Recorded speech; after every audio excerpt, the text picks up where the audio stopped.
Muy buenos días. Las cosas más importantes de nuestra vida son, pareciese, lo que más hacemos y muchas veces lo que hacemos más mal. Por ejemplo, es indispensable el poder comer, el poder dormir, el poder beber agua, el respirar.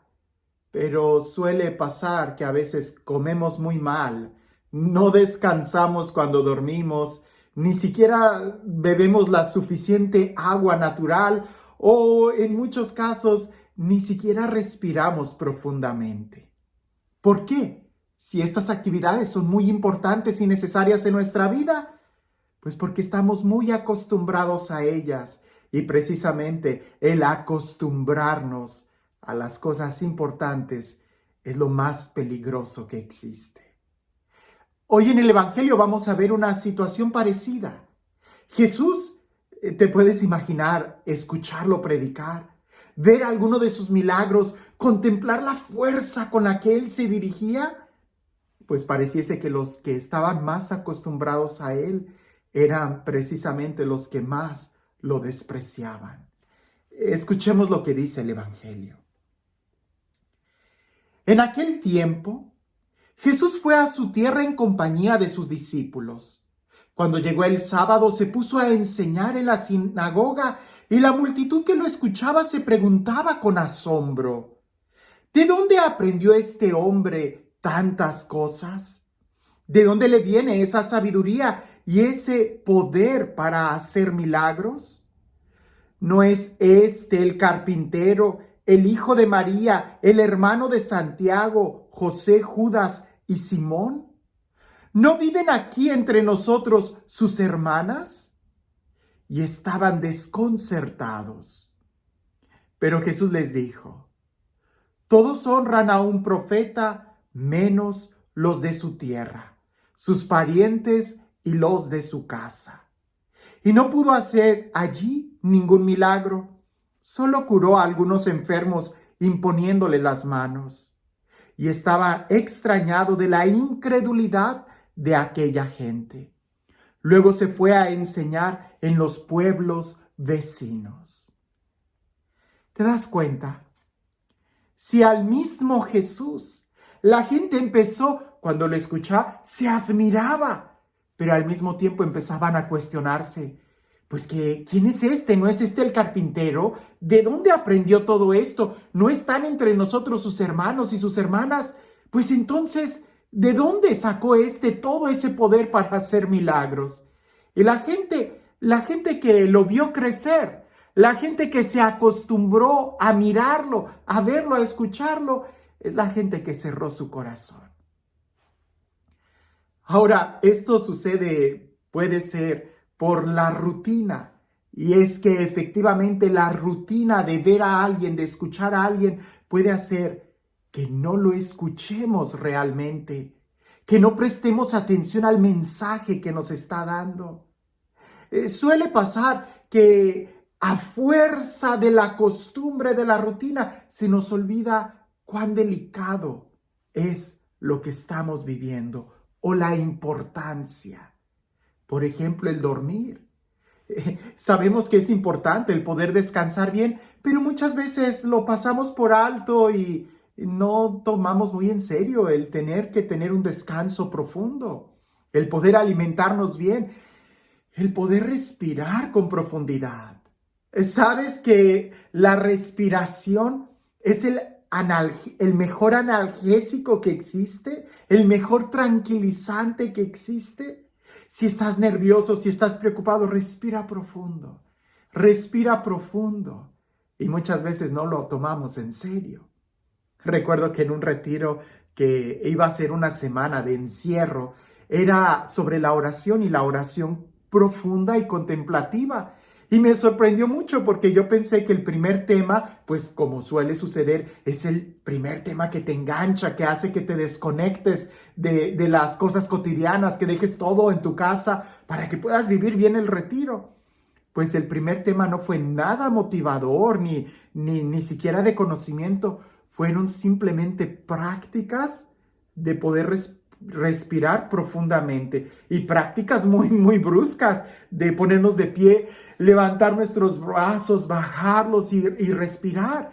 Y claro que confieso que muchos de los que estuvimos ahí hasta nos mareamos, y el padre que estaba dirigiendo ese retiro, el padre Pablo, decía esto, que en los primeros años los santos padres en la iglesia, los padres orientales, antes de enseñar a orar, enseñaban a respirar. Porque si no tenemos esa disposición de estar respirando profundamente en el momento de querer contemplar, nos vamos a dormir por falta de oxígeno. ¿Cómo a veces algo tan sencillo como la respiración no lo tomamos en cuenta? Por ahí había una reflexión que decía que había un matrimonio que se amaban mucho entre ellos, eran muy fieles, y el demonio cuando los veía estaba muy enojado y quería que se divorciaran, que se pelearan. Así que convocó a todos los demonios y les dijo, vayan y traten de destruirlos, y mandaba primero al demonio del celo, de los celos, y regresaba fracasado y decía, no, entre ellos hay tanta confianza que no me dan cabida para poder poner ahí la cizaña del celo. Pues mandaba a otro, el demonio del chisme, y regresaba y decía, no, entre ellos hay un diálogo tan puro, tanta confianza, que no me dan cabida al chisme. Y así mandaba muchos demonios y todos fracasaban. Hasta que al final uno se acercó al diablo y le dijo, yo puedo ir y yo puedo destruirlos, pero a mí me va a tocar mucho tiempo. Yo no voy a regresar luego con una noticia. Y como el demonio estaba todo resignado a que no los iba a poder destruir, dijo, pues ve y tómate el tiempo que quieras. Pues fue, y después de un largo tiempo regresó con la victoria diciendo que ya habían perdido el amor. Y todos los demonios se pusieron alrededor de este y le dijeron, pero ¿quién eres tú? Y él dijo, yo soy la rutina.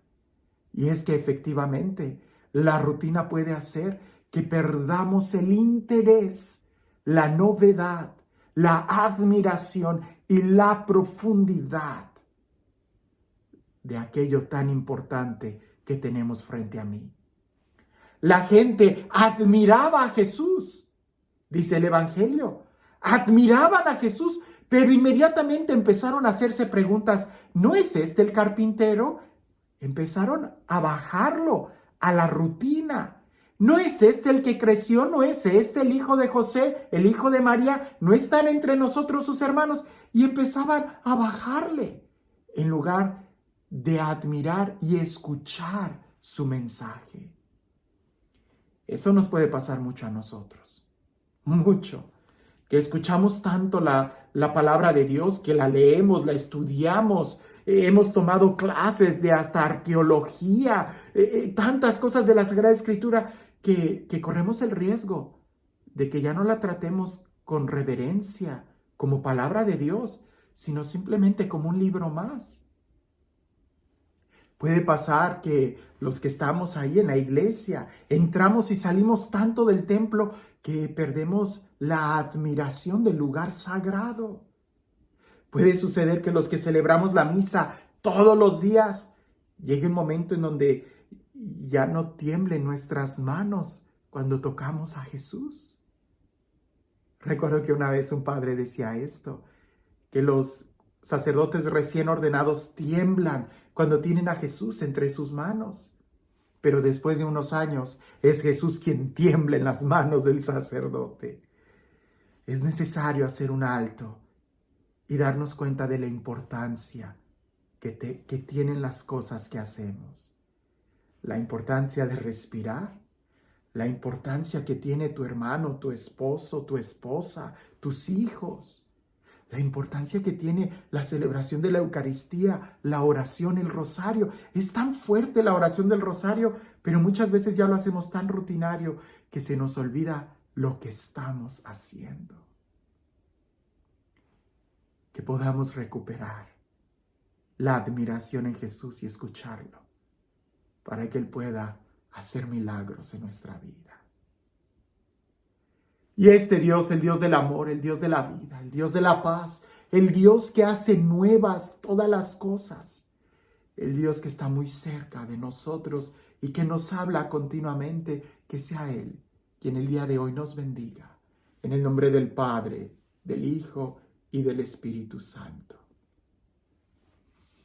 Hace poco te platiqué esta historia y creo que el día de hoy puede entrar muy bien en este evangelio, en esta reflexión, de aquel hombre que estaba buscando una piedra que era importante porque esta piedra, junto con otros elementos, podía convertir todo lo que tocara en oro. Pero esta piedra había sido escondida en la ribera o más bien en la orilla de un mar, y estaba escondida entre muchas otras piedras, porque a la vista esta piedra era completamente normal, pero cuando la tocaras, esta piedra estaba caliente, a diferencia de las demás que eran piedras frías. Pues aquel hombre, cuando logró descubrir en dónde estaba y logró descifrar un mapa y un acertijo, logró ir a donde estaba ese mar y efectivamente vio muchas piedras. Así que agarraba una, estaba fría, la arrojaba al mar para no volver a repetir el proceso de seguir agarrando la misma piedra. Entonces agarraba una fría, la arrojaba al mar, agarraba otra fría, la arrojaba al mar, agarraba otra fría, la arrojaba al mar, y así iba barriendo él toda la orilla de ese mar, donde las olas llegaban a esa playa de una manera muy suave. Pues bien, pasó un día, 2 días, una semana, un mes, un año, 2 años, y aquel hombre agarraba una piedra fría, la arrojaba al mar. Cuando en eso agarró una piedra, estaba caliente, le estaba quemando sus manos, la arrojó al mar, y cuando la vio volar, fue cuando recapacitó y dijo, esa era la piedra que estaba caliente. Y la piedra cayó en el mar. A veces así a nosotros nos puede pasar, que la fuerza de la costumbre hace que arrojemos las bendiciones, que arrojemos la gracia, que arrojemos la paz, porque nos hemos acostumbrado tanto a la rutina que ya no tenemos ese momento de conciencia y admiración del momento presente que estamos viviendo. Que tengas un excelente día.